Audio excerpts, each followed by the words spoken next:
Georges Hubert admire un instant la vue des vitrines en néon de son magasin, puis laisse la voiture sur le parking et se dirige vers l'entrée. L'homme considère à juste titre que le magasin est son invention et se souvient bien de l'époque où les bénéfices étaient 3 fois inférieurs à ceux d'aujourd'hui.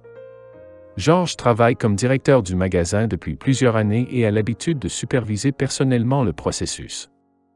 Il y a peu de clients à cette heure de la journée et l'attention du jeune homme est immédiatement attirée par une petite fille d'environ 8 ans qui se tient dans le hall et demande l'aumône. Si le garde ne s'était pas approché de la petite fille à ce moment précis, Georges serait probablement passé à côté d'elle sans trop y penser. Mais Louis Pérez avait récemment commencé à travailler comme agent de sécurité dans le magasin, et il a décidé de profiter de cette occasion pour se montrer devant ses supérieurs. L'homme s'est donc approché de la petite mendiante et lui a demandé de partir. Bien sûr, il l'a fait délibérément et dans le seul but d'impressionner le directeur du magasin. À la surprise du garde, Georges n'apprécia guère cette démonstration de pouvoir, qui était censée donner au directeur l'impression que le garde était prêt à tout. Le directeur savait pertinemment que, lorsqu'il n'y avait pas beaucoup de clients au magasin, Louis dormait habituellement à son poste et ignorait les instructions du bureau. « Attends Louis, attends une minute, en quoi cette fille t'a dérangé ?» demande Georges le plus doucement possible. Le garde fronce les sourcils, puis il réfléchit une seconde ou deux et dit « C'est une mendiante, elle va effrayer tous les clients avec son regard. Je connais ces gens, ils volent les portefeuilles et ils volent la nourriture.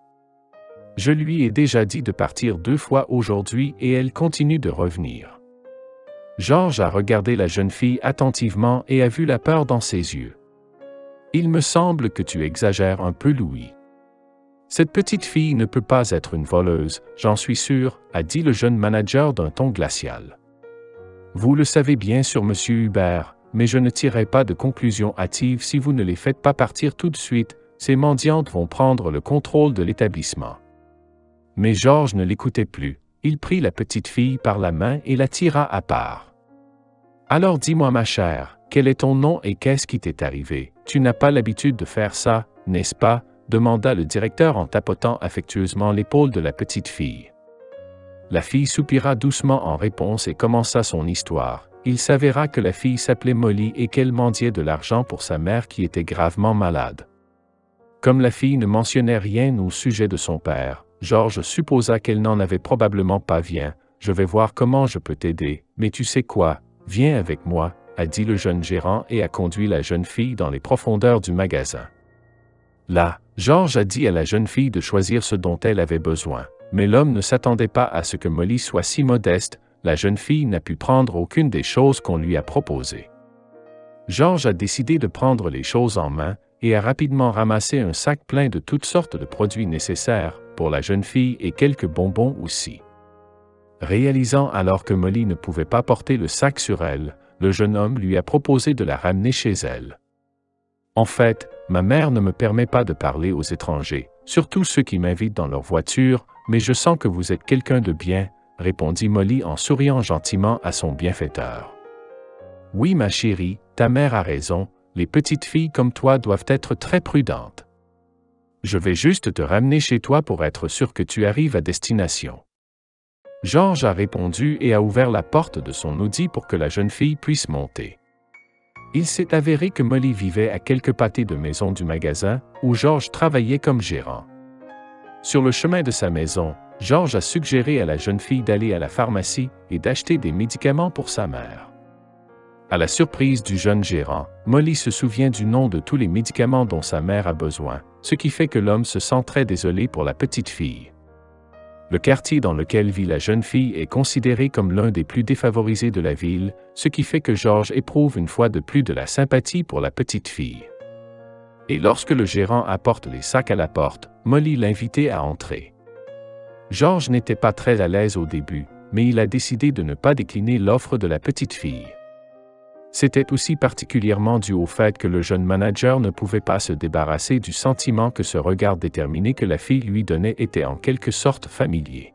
« Salut maman, je suis à la maison, monsieur Hubert m'a emmené, s'il te plaît ne sois pas fâché, il est vraiment bon, et il nous a acheté beaucoup de choses. » Molly annonça dès le seuil de la porte, « Je suis contente ma chère, mais promets-moi, s'il te plaît, que tu ne resteras plus dehors aussi longtemps. » La mère de la fille répondit de quelque part au fond de la maison après. En entendant les mots de la femme, Georges laissa échapper une toux embarrassée et commença à se préparer à partir. Il réalisa qu'il avait, involontairement, surpris une conversation privée. Il a également pensé qu'il serait mieux pour lui de partir parce que le directeur n'avait pas encore vu la mère de la jeune fille, et il ne voulait pas que la femme malade se sente mal à l'aise d'avoir un étranger dans sa maison. Mais à la grande surprise de Georges, la jeune fille ne voulait pas le laisser partir et quand ils étaient à la porte, elle a dit « Monsieur Hubert, puis-je vous embrasser pour vous dire au revoir ?» Après les mots de Molly, le jeune manager a soudainement senti les larmes lui monter aux yeux. Après avoir répondu à la demande de la fille, Georges lui a poliment dit au revoir et lui a laissé son numéro de téléphone. Pour être honnête, le gérant ne croyait pas vraiment que Molly ou sa mère appelleraient, mais cela lui a permis de se sentir mieux dans cette situation. De retour chez lui, Georges n'a pas réussi à s'endormir, et il s'est longtemps tourné et retourné dans son lit jusqu'à presque minuit. Georges ne comprenait pas pourquoi le père de la fillette avait quitté la famille à un moment aussi crucial. Les jours suivants passèrent rapidement, Molly n'avait pas appelé ou n'était pas venue au magasin. Chaque fois que Georges arrivait au travail, la première chose qu'il faisait était de regarder le poste de garde dans l'espoir d'apercevoir la petite fille. Mais il n'y avait personne, à part l'agent de sécurité Louis, qui essayait désespérément de se donner de l'importance. Avec le temps, les pensées de Molly et de sa mère s'estompèrent au fond de la vie de Georges et il finit par se calmer un peu. C'était Molly et elle était très agitée. « Monsieur Hubert, s'il vous plaît, sauvez-moi, ils veulent m'emmener dans un orphelinat, » dit la fille en pleurant. « Qu'est-ce que tu racontes? Qui veut t'emmener? Reste à la maison, et ne va nulle part, je serai là bientôt, » dit Georges et se précipite vers sa voiture. 15 minutes plus tard, le jeune manager se trouve déjà devant la porte de la maison de la petite Molly. Il s'avère que les voisins ont appelé les services sociaux et que les travailleurs sociaux sont venus chez la fille pour vérifier sa situation. Ils ont conclu que les faibles revenus de la famille et la maladie de la mère signifiaient que Molly ne pouvait pas être correctement prise en charge dans cette maison. Georges a patiemment écouté l'histoire confuse de la jeune fille, puis il a dit tranquillement « Que puis-je faire pour t'aider? Peut-être que les travailleurs sociaux ont raison et que tu serais vraiment mieux dans un orphelinat. » En réponse à cela, Molly a soupiré tristement et a regardé le jeune directeur avec reproche. « Bien sûr, je serais peut-être mieux là-bas, mais Monsieur Hubert, qui s'occupera de ma mère, » a demandé la jeune fille les larmes aux yeux.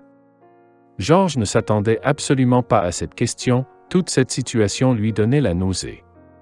Puis, se ressaisissant, Georges demanda à Molly de le laisser parler à sa mère dont l'homme avait entendu parler mais qu'il n'avait jamais vu.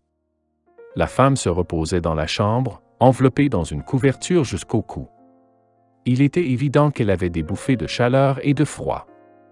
Mais lorsque Georges regarda le visage de la mère de la fille, il se sentit étourdi et faible jusqu'aux genoux. « Sylvie, c'est toi » demande l'homme d'une voix tremblante. Affaiblie par la lutte contre sa maladie, la femme parvient à peine à ouvrir les yeux, mais lorsqu'elle voit Georges, elle ne peut retenir une exclamation de surprise. « Georges, que fais-tu ici? » chuchote la mère de la jeune fille. Le visage de la femme montre clairement que Georges est probablement la dernière personne qu'elle s'attendait à voir dans sa chambre. La vérité est que Georges et Sylvie ont étudié ensemble à l'université et sont même sortis ensemble pendant un certain temps. Malheureusement, ils ont rompu il y a environ 8 ans pour une raison que Georges n'a toujours pas compris. Mais maintenant qu'elle voit son bien-aimé, Sylvie se réjouit et dit à Georges que c'est son père qui a poussé la jeune femme à rompre avec lui. Après tout, Sylvie Boyer était orpheline, alors que Georges était un jeune homme très prometteur. Henri Roger a donc fait comprendre à la malheureuse femme que sa relation avec Georges était hautement indésirable. Malheureusement, alors qu'elle se séparait de son bien-aimé et abandonnait ses études, Sylvie ignorait qu'elle était déjà enceinte. Elle savait que le père de Georges ne s'en soucierait pas et qu'il trouverait toujours un moyen de les séparer. Voulant laisser son passé derrière elle, Sylvie déménagea et disparut de la vie de Georges pendant 8 ans. Et quand le destin a réuni les anciens amants, ils n'ont pas pu s'empêcher de sentir les vieux sentiments refaire surface.